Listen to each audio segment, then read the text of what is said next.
Parce que les gens ne comprennent pas comment l'humanité est organisée. Amen, amen. Amen.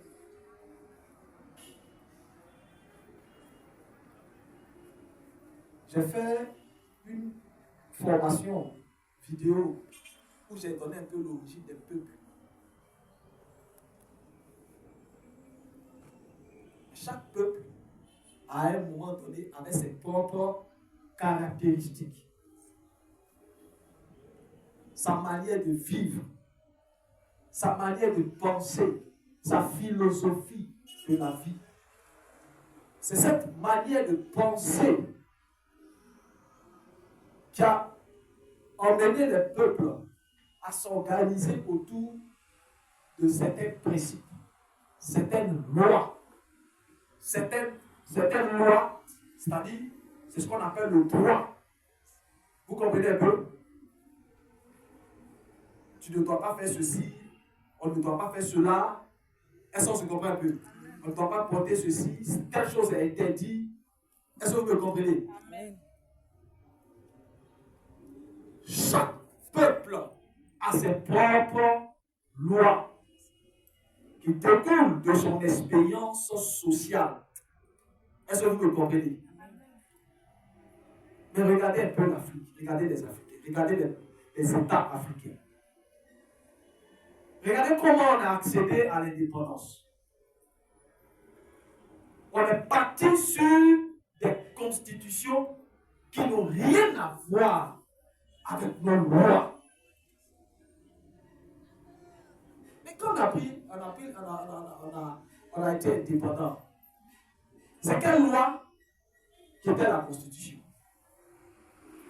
Quel Africain s'est assis? Quels sont les Africains qui se sont assis et qui ont pris le soin de pouvoir rédiger, n'est-ce pas, la constitution selon leurs lois, selon leurs traditions? Cela vous a été prêté.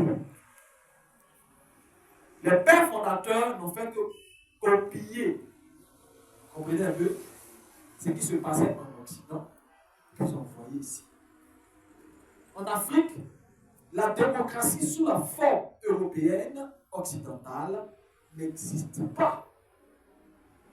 Nos chefs ne sont pas choisis par vote. Quand vous allez dans un village, vous avez vu quel chef qui a été voté. Donc déjà même la base, elle est fausse.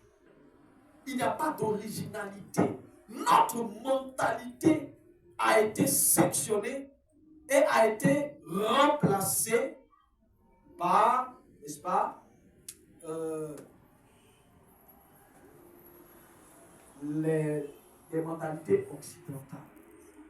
Ce qui fait que maintenant, on se définit comme, n'est-ce pas, français, comme, n'est-ce pas, américain, comme, n'est-ce pas. Si vous observez bien, vous savez, la mentalité d'un peuple se voit à travers sa culture, se voit à travers son art, se voit à travers ses traditions, c'est-à-dire ses lois, son droit. Quand vous regardez le droit que nous appliquons en Côte d'Ivoire ou bien de manière générale en Afrique, c'est un droit qui vient d'où? Vous comprenez un peu? Ça veut dire qu'il y a un décalage même entre nous, n'est-ce pas, aujourd'hui, et, n'est-ce pas, nos traditions, nos ancêtres. Est-ce que vous comprenez un peu? C'est comme si on nous a arrachés à nos pères et on nous a donné des tuteurs. Alors que nos pères sont vivants. En regardant l'architecture du paysage, la manière dont les maisons sont construites, je ne sais pas si vous faites attention, mais si vous allez par exemple en Chine, vous allez voir que les maisons ont une manière d'être construites qui n'a rien à voir avec les Occidentaux. Remarquez, les portes coulissantes, ça vient des Chinois et puis des Japonais. Quand tu vas aller au Japon, tu vas regarder la manière dont les gens s'habillent. Amen, amen. La manière dont les maisons, les bâtiments sont construits, entre une porte européenne et puis même une porte américaine. Parce que vous savez qu'il y a une différence entre une porte française et une porte, n'est-ce pas, japonaise. Mais dites-moi, quelle est la particularité de l'Afrique? Vous connaissez une porte qui a une origine africaine? C'est ce qui fait que nous sommes pauvres. Parce que dans tous les différents aspects, que ce soit dans le droit dont on est en train de parler, on est en train de se prévaloir. On a dit qu'on a des grands docteurs qui maîtrisent la loi. Mais la loi qu'ils maîtrisent, ce n'est pas nos lois. Ils sont simplement forts dans des choses qu'ils ont appris, mais pas des choses qu'ils ont héritées. Est-ce que je comprends? Amen. Donc, dans tous les domaines possibles, puisque nous n'avons pas notre culture, nous n'avons pas notre tradition, nous n'avons pas nos lois, or ce sont ces lois-là qui sont transformées en art. Et c'est ce art-là qui s'exprime à travers les formes. Est-ce que vous comprenez un peu? Les dessins, les calligraphies, les styles, même dans le stylisme, les vêtements. Quand vous regardez, vous allez voir que les Chinois ont des styles de vêtements qui les identifient. Les Japonais ont des styles de vêtements qui les identifient. Mais dites-moi, quel est le style vestimentaire qui identifie les Africains? Donc sur le plan, n'est-ce pas, de l'esthétique, on ne crée rien. On ne fait que imiter. On ne peut pas créer parce qu'on nous a coupé nos racines. Même nos maisons, à quoi ressemblent nos maisons? Quand je me suis promené, j'ai vu des formes pyramidales. La plupart des maisons sont comme ça, les toitures sont en forme de pyramide. Est-ce que vous me comprenez? L'Afrique est diversifiée. Hein? Il y a l'Afrique du Nord, il y a l'Afrique centrale, il y a l'Afrique du Sud. Parce que si je dis les pyramides, vous allez me dire que c'est en Afrique. Mais quand tu vas bien fouiller dans nos maisons, les maisons qui étaient construites avant, avec la terre, nos maisons qui étaient construites avant, comment ces maisons étaient construites? Ces maisons respectaient des formes. Et quelle était la forme qu'on observait de façon générale?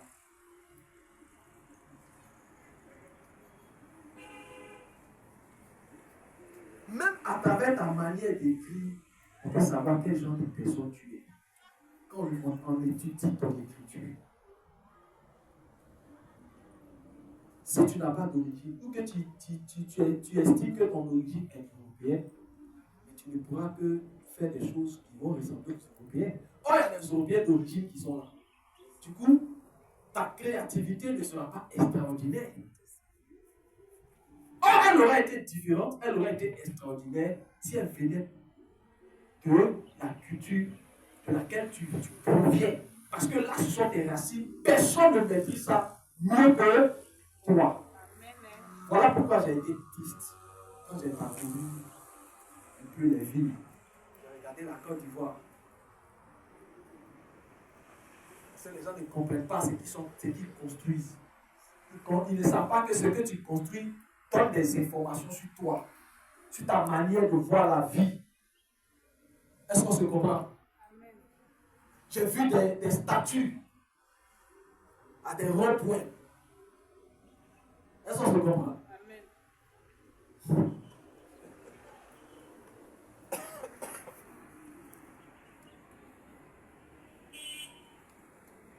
En Afrique, nous, quand vous regardez dans l'origine africaine, parce que, vous voyez, d'abord, les arts sont une discipline qui est assez récente. Ça peut être du 19e siècle carrément qu'on a commencé à étudier les arts. Mais quand vous allez beaucoup plus en arrière, vous n'allez jamais voir dans un village africain un monument. Vous comprenez un peu? Un gros monument. C'est vrai, quand je suis parti à Montezo, j'ai vu Et cette sculpture date de quand? Est-ce que vous me comprenez mieux? Les Africains n'ont pas la culture des sculptures divines. C'est vrai qu'il y a des familles qui pratiquent le fétichisme. Mais le fétichisme se fait chez eux à la maison. Mais quand vous voyez des statues en pleine ville, cela ne vient pas de l'Afrique. Quand vous regardez, vous étudiez les civilisations, vous allez comprendre que ce sont les Européens qui ont la culture des statues, des grandes statues. Est-ce qu'on se comprend? Amen. Ces statues représentent des divinités. Et aujourd'hui, parce que quelqu'un est devenu célèbre, parce que quelqu'un est important, on fait sa statue. Puis on met ça dans la ville. Est-ce qu'on se comprend? On fait sa statue et on met cette statue-là dans la ville. Mais cela veut dire quoi? Cela représente quoi? Ce qu'on fait là, est-ce qu'on est conscient de... Est-ce qu'on sait ce qu'on est en train de faire? Est-ce qu'on se comprend un peu? Est-ce qu'on est conscient de ce qu'on est en train de faire?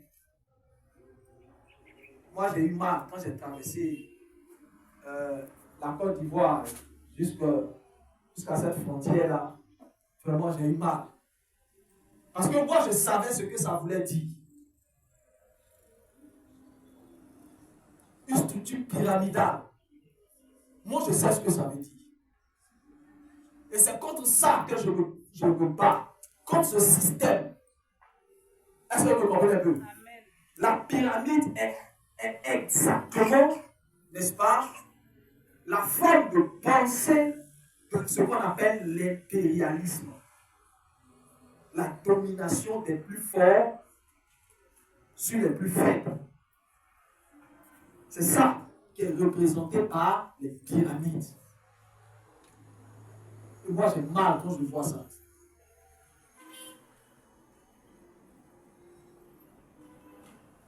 Il faut comprendre comment les sociétés s'organisent.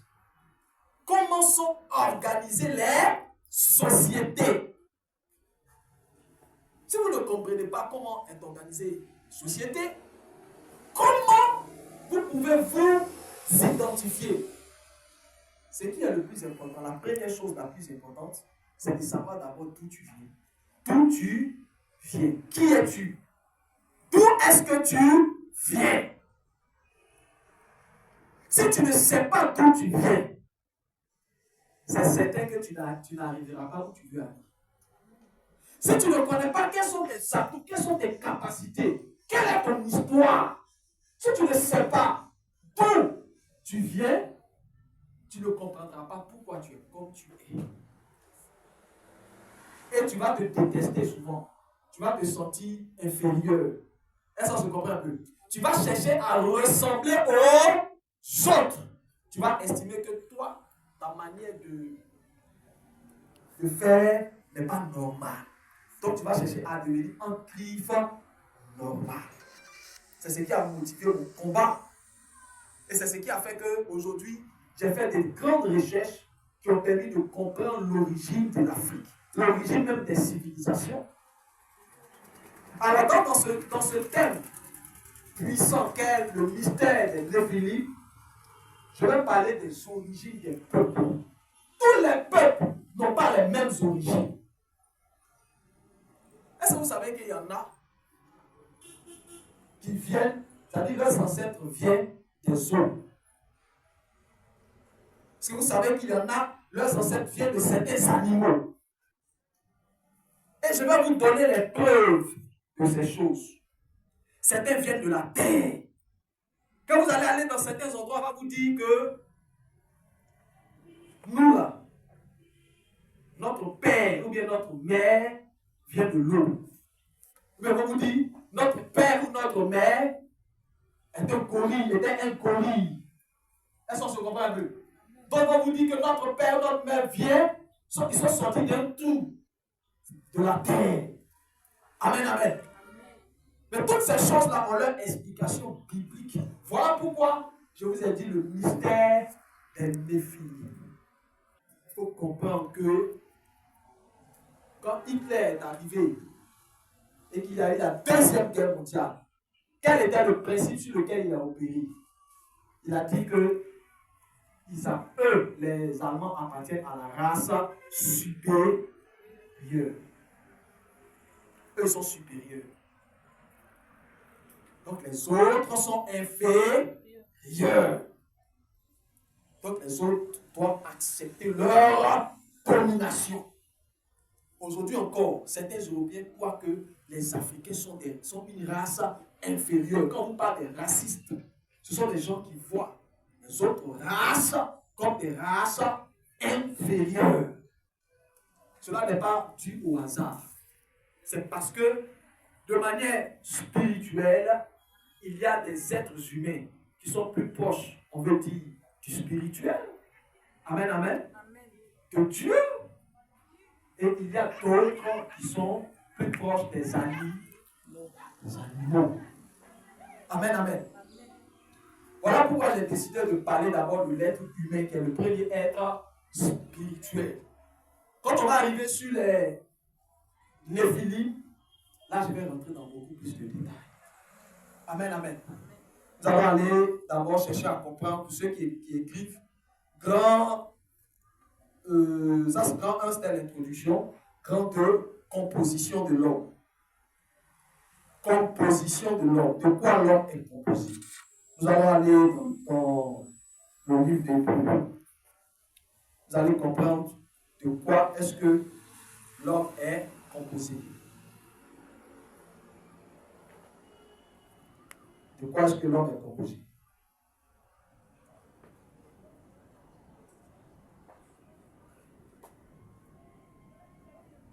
Donc, grand 2, composition de l'homme. Pour ça, nous allons aller découvrir la composition du temple de l'Éternel. Le temple que Dieu a donné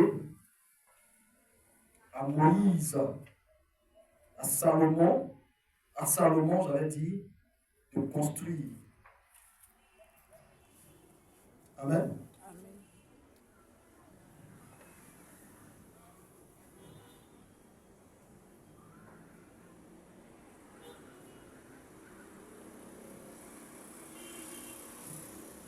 Apprêtez-vous à lire ce passage.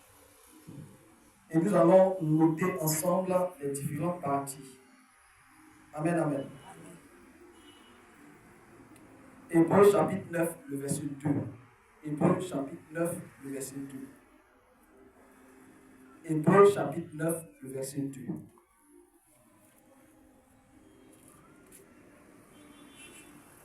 Donc, grande composition de l'homme. Grand A, les différentes parties du temple. Et ça, un enfant de Dieu, surtout un serviteur de Dieu, doit connaître ça par cœur. Tu dois savoir quelles sont les différentes parties du temple. Parce que le temple a été construit à l'image de Dieu, qui est à l'image de l'homme. Donc, quelles sont les différentes parties du temple? Amen. Amen. Ça, c'est grand A. Donc, le premier élément, nous allons le voir tout à l'heure. Hébreux chapitre 9, à partir du verset 2. Quelqu'un peut lire ça? Oui. La parole de Dieu. Hébreux chapitre 9, verset 1. Verset 2. En verset 2. Un temple fut en effet construit dans la partie antérieure, oui, appelée le lieu saint. Appelé le lieu saint. Écrit là-bas, petit 1, lieu saint. On se comprend? J'ai dit les différentes parties du temple. Grand A, les différentes parties du temple. Petit 1, n'est-ce pas? Le lieu saint. Ça va? On va voir de quoi est constitué le lieu saint. Allons-y. Était le chandelier.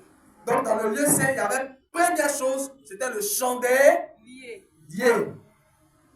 La table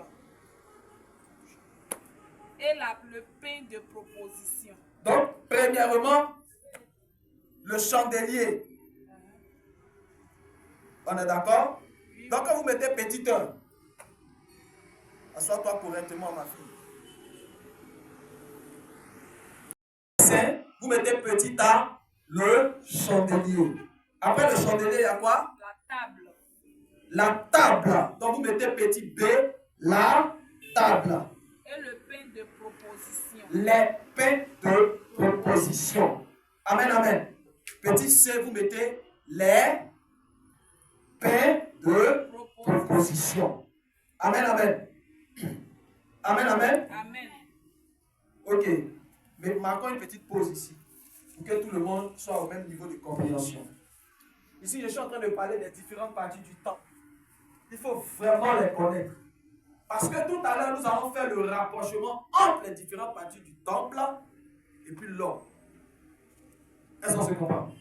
Parce que là, on est en train de chercher à comprendre l'homme.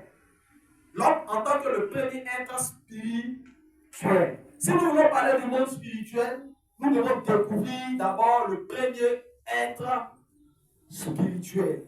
Amen, amen. Amen. Donc, il faut étudier l'homme.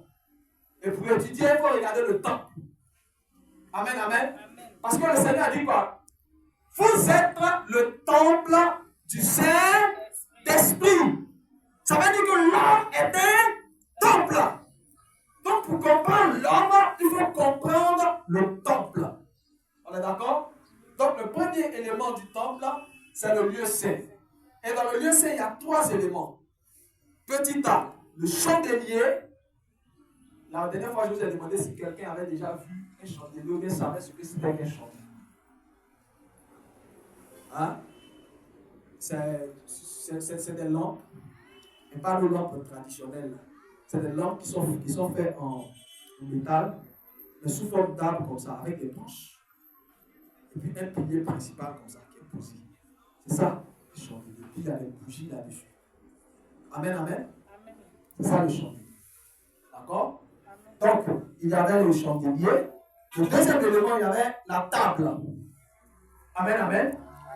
J'ai une image sur mon téléphone là-bas pour que vous voyez un peu les constitutions du temple. Donc, quand je vais finir, je vais vous montrer l'image. Là, vous allez voir la photo. Vous allez voir les différents éléments dont nous allons citer tout à l'heure. Là, on va commencer à citer. Amen.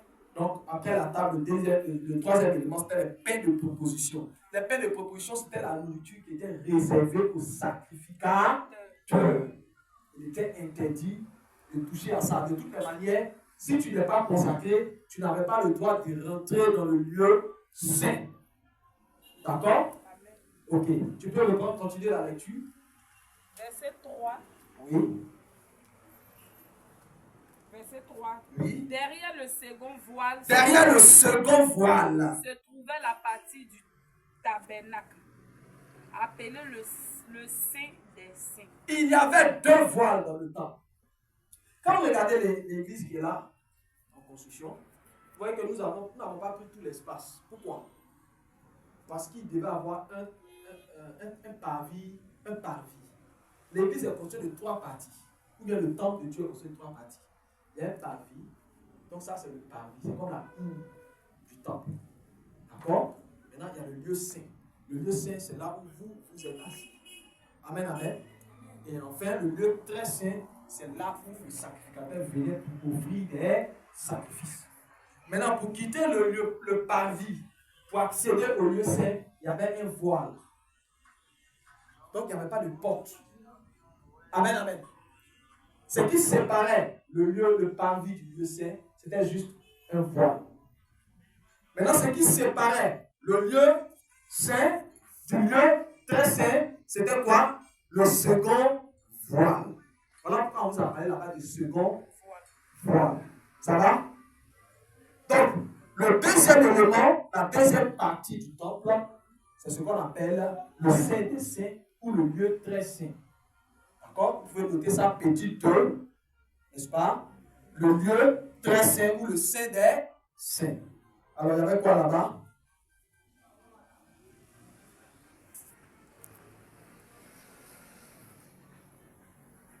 C'est le verset 4. C'était 3. Verset 4. Oui. Le verset 4. Oui. Renfermait l'autel d'or pour les parfums. L'autel d'or pour les parfums. C'est ce qu'on appelle l'autel de parfum. Si vous notez là-bas, n'est-ce pas? Petit A. Dans le lieu très saint, le sanctificateur, le souverain sanctificateur entrait là parce qu'il était le seul à devoir entrer là. Quand il entrait là, qu'est-ce qu'il faisait? Il offrait des parfums. Ici, on n'offrait plus des sacrifices d'animaux. Dans le lieu très saint, il n'y avait pas de sacrifices d'animaux.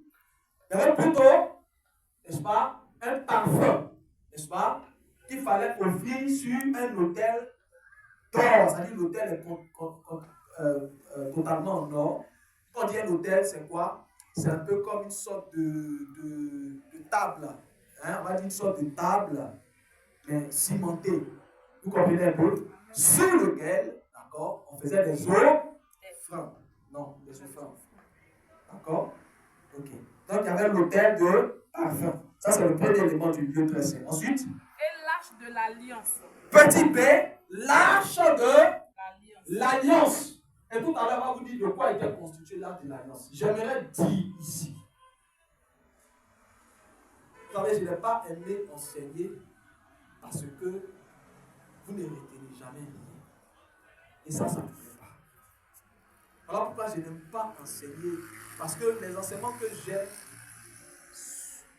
ont une valeur inestimable à mes yeux. Ce sont des choses que j'ai apprises avec Dieu dans le jeûne et dans la prière, dans la consécration. Donc je ne peux pas donner des enseignements à des gens.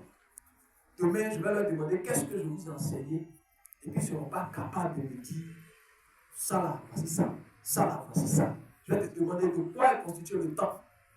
Tu ne sauras pas quoi me dire, ça ne va pas me plaire. C'est pour tout ça que je n'ai pas enseigné pendant longtemps. Mais aujourd'hui, j'ai décidé de reprendre les enseignements. J'espère qu'il y aura des oreilles pour écouter. Amen, amen. Amen, amen. J'ai parlé du lieu saint. J'ai déjà donné les différents éléments. Actuellement, on est en train d'attaquer le lieu très saint. On a parlé de l'autel des parfums. Deuxièmement, de l'arche de l'alliance. Vous allez voir que l'arche de l'alliance contient des éléments qu'il faut connaître par cœur. Chacun de ces éléments sera expliqué dans la constitution de l'homme. Est-ce qu'on se comprend? Allons-y. Entièrement recouvert d'or. Il y avait dans l'arche un vase d'or contenant la manne. Donc, il y avait dans l'arche un vase en or qui contenait la manne. Donc, dans l'arche de Dieu, la première chose qui se trouvait, c'était la manne. La manne, c'est quoi? C'est la nourriture qui descendait du ciel lorsque Israël traversait le désert. Il n'y avait pas à manger. Et le Seigneur leur a dit, je vais vous nourrir. Et comment je vais vous nourrir? La nuit, il va y avoir un pain qui va quitter au ciel pour tomber. Tout le monde a qu'à rester dans sa maison. Le matin, quand vous vous levez, vous allez voir du pain devant votre porte, votre tente. Ramassez autant que vous pouvez manger. Et c'est ça que vous allez prendre pour manger. Ce pain-là était un pain de miel. C'est comme s'il y avait miel dedans. C'était très doux. Amen, amen. Amen, amen. Amen. C'est pas moi qui dis, quand il dit ça, vous êtes en train de lire, vous êtes en train de me demander s'il était là-bas. C'est dans la Bible. Amen, amen. Ah, c'est le... Alors, donc, la manne était le premier élément qui se trouvait dans l'arche. Passons au deuxième élément. La verge d'Aaron. Le deuxième élément était la verge d'Aaron. Amen, amen. Amen. Donc, si je te pose la question, dans l'arche, là, il y avait quoi? Tu dois être capable de me dire qu'il y avait la manne, n'est-ce pas? Qui est le témoignage d'un miracle que Dieu a opéré dans le désert. C'est la preuve vivante. Est-ce que je comprends un peu? Cette manne, on ne devait pas la manger. Parce qu'elle devait servir de témoignage pour les générations à venir. Pour qu'ils sachent qu'effectivement, à un moment donné, il y a eu une nourriture qui est quittée au ciel. Donc cette nourriture n'a pas été faite par la main des hommes. Est-ce que je comprends? Après la manne, il y a eu quoi ça? Il y a eu la verge d'Aaron. La verge d'Aaron. La verge d'Aaron qui était le témoignage du choix de Dieu. sur Aaron. C'est pas fini. Ça, ce sont les éléments qui constituent, n'est-ce pas, qui se trouvent dans le lieu très saint. On est d'accord? Voilà. Le thème de parfum, l'arche de l'alliance. Avec tout ce qu'il contient. Oui, ensuite. Verset 5. Au-dessus de l'arche étaient les chérubins. Au-dessus de l'arche étaient les chérubins de la gloire. Et puis maintenant, il y a des radiateurs. Ce sont des sortes de c'est comme des. C'est comme les antivols. Mais c'est un peu petit comme ça. Ça chauffe. Ça permet de chauffer la maison.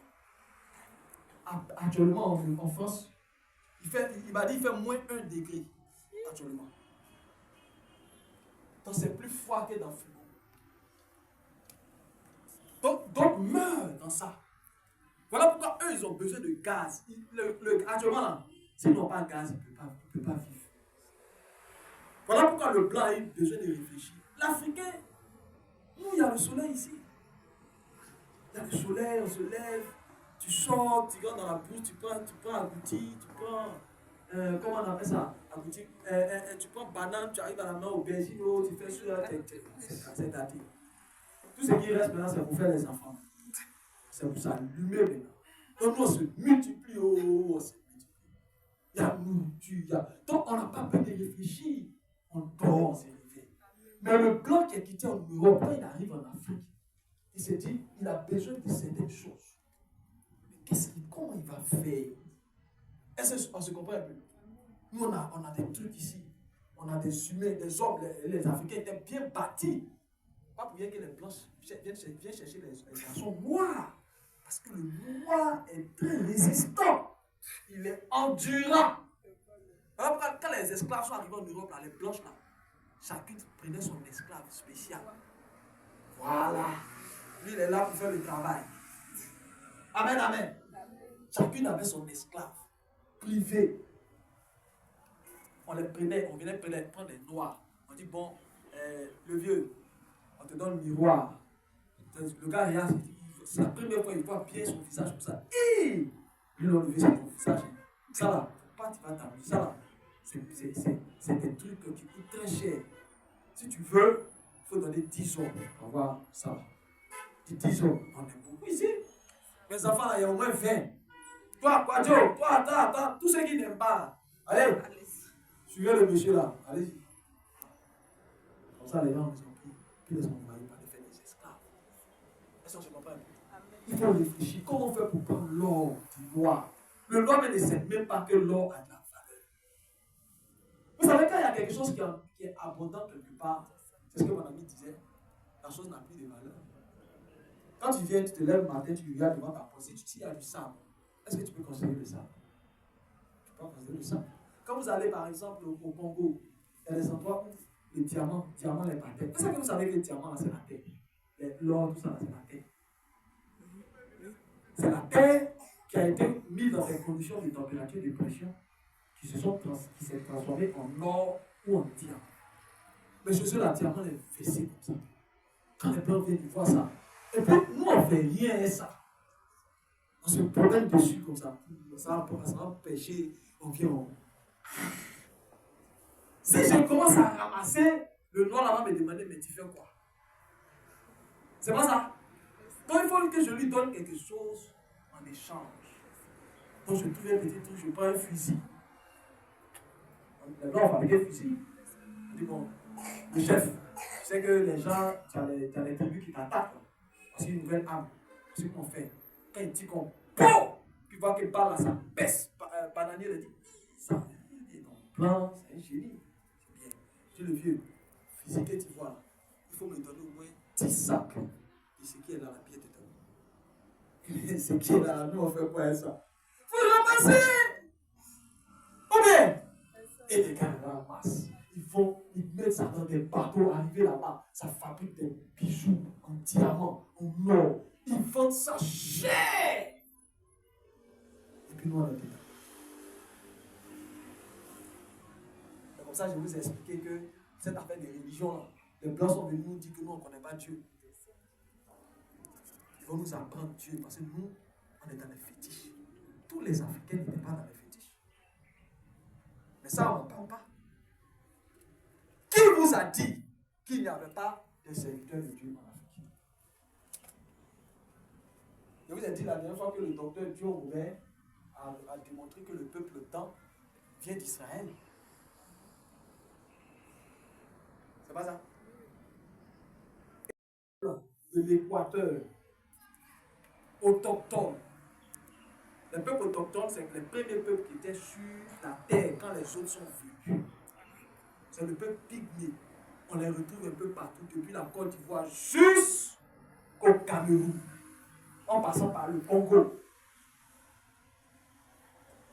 Mais ces peuples-là sont des descendants de Sem, père d'Abraham. Donc quand on parle des Sémites, on fait partie des Sémites. Les gens ne savent pas de quoi ils parlent. Or, si les Sémites sont des descendants de la lignée de Dieu, ça veut dire que nous sommes des descendants de la lignée de Dieu. Regardez comment Israël a été persécuté. Mais regardez aujourd'hui comment les Congolais sont persécutés. Regardez comment les Ivoiriens sont persécutés. Regardez comment les Camerounais sont persécutés. Vous pensez que c'est un fait hasardeux? Il faut interroger l'histoire pour comprendre pourquoi ces genres de choses nous arrivent. De la même manière, plusieurs hommes de Dieu sont passés sur la terre ivoirienne pour dire c'est ce pays-là. Dieu a choisi ce pays. Ces révélations-là viennent de tout. Dieu a choisi ce pays-là. Comment? C'est par rapport à quoi que Dieu a choisi ce pays? Il faut fouiller pour comprendre quel est le choix de Dieu qui s'est posé sur ce peuple. Et vous allez voir que quand on va étudier la lignée d'Adam, vous allez voir que les Sem, parmi ses frères, c'est lui qui a pris l'image et la descendance de son père. Or, c'est de Sem que nous sommes descendants. Quand je vois aujourd'hui des gens qui vont en Israël pour aller faire des prières, faire des actions, moi je ris. Je dis, vous le faites parce que vous ne savez pas qui vous êtes. Mais l'heure vient et il est arrivé où les gens vont venir en Afrique ici pour venir recevoir la bénédiction. Parti chez eux. La Côte d'Ivoire, les Ivoiriens ne sont pas un peuple ordinaire. Amen, amen.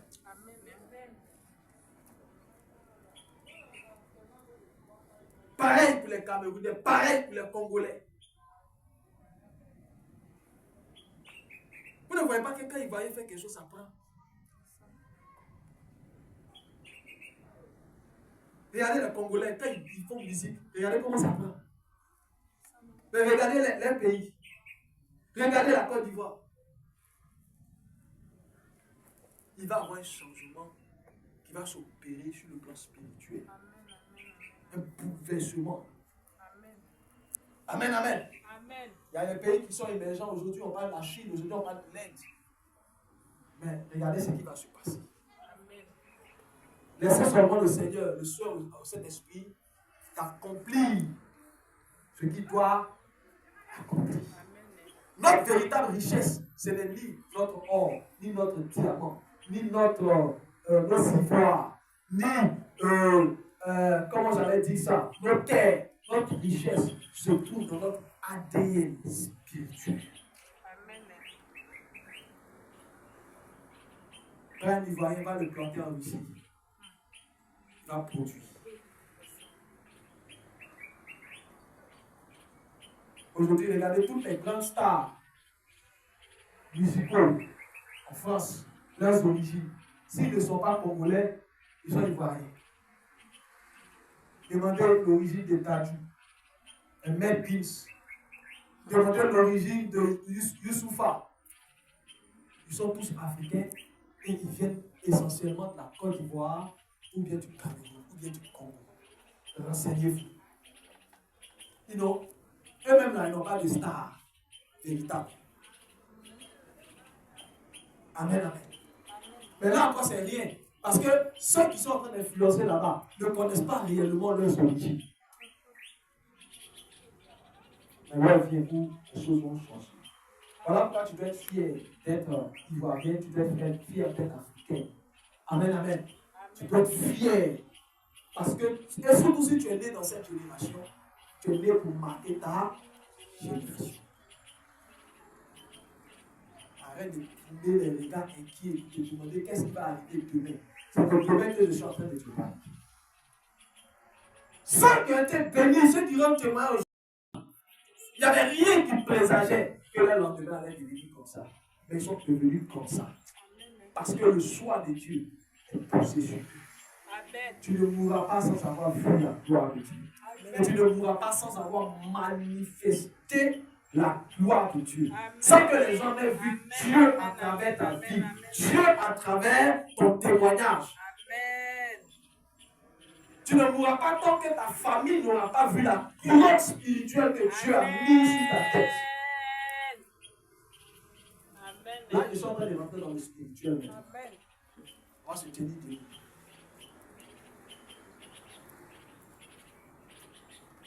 oui, parce que Dieu t'a choisi. Parce que Dieu t'a choisi. Regarde, il y a une personne ici que Dieu a choisi. Dieu t'a choisi.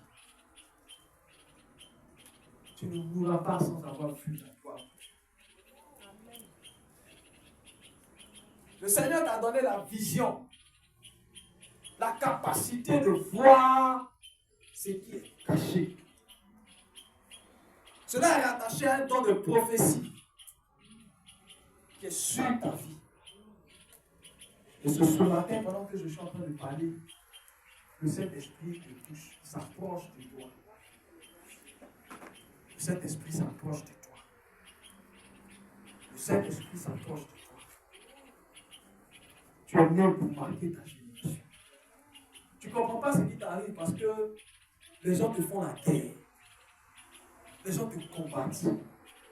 Souvent, tu te demandes, mais pourquoi même les gens me combattent? Amen, amen. Pourquoi c'est à moi que ça arrive? Pourquoi il y a tant d'adversité sur moi?